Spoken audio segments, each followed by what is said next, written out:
қайырлы күн. Мен Павлодар ауданы Жаңақала негізгі жалпы білім беру мектебінің 9-шы сынып оқушысы Дүйсенбай Гүлнұр. Адал жүрек еліктірер жасағының жобасын ұсынамын. Біздің алдымызға қойған мақсатымыз жас ұрпақты тәрбиелеу, жақсы істер жасауға ұмтылу, қарт адамдарға деген ынтымақтастық пен құрмет сезімін нығайту, жасөспірімдердің бойында сүйіспеншілік, қамқорлық сезімін ояту. Жылу жүрек еріктілерінің 2024-2025 оқу жылының жоспарын құрып, өткізілетін іс-шараларды талқыладық. Еріктілер жасағы туған ауылымыздың ішін көгалдандырып, мектеп аумағында экологиялық жұмыстар ай сайын өткізілді.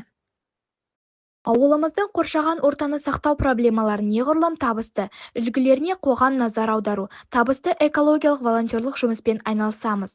Жобамызды іске асыру мақсатында біз ауылымыздың Ұлы Отан соғысының ардагерлеріне арналған ескерткіш алаңында тазарту жұмыстарын жүргіземіз және жаз мезгілдерінде гүл отырғызып бастаймыз. Сонымен қатар көктем-жаз айларында Ертіс жағасында қоқыстар жинап сұрыптаймыз. Қағаз, пластикалық шыны бөтелкелер бөліп жинастырамыз. Ауылымыздың жалғыз басты қарт адамдарына көмек көрсетеміз. Ұлы Отан соғысының ардагерлеріне арналған ескерткіш алаңында шырша отырғызып, жаз-қыс мезгілінде тазалық жұмыстарын ұйымдастырамыз.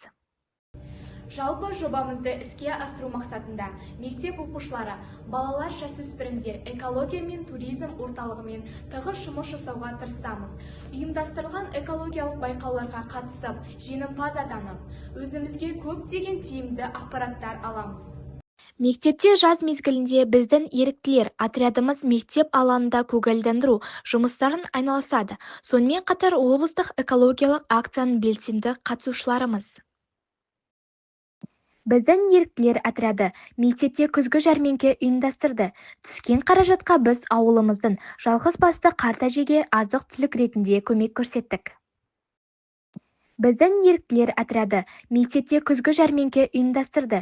Түскен қаражатқа біз ауылымыздың жалғыз басты қарт әжеге азық-түлік ретінде көмек көрсеттік. Біртұтас тәрбие бағдарламасының еңбегі адал жас өрен жобасын іске асыру мақсатында мектебімізде күзгі асар жәрмеңкесі өткізілді. Біздің еріктілер жасағы күзгі асар жәрмеңкесінің ұйымдастырушылары. Барлық жиналған қаражат мектебіміздің аз қамтылған оқушыларына қысқы киім алуға көмек ретінде жұмсалды.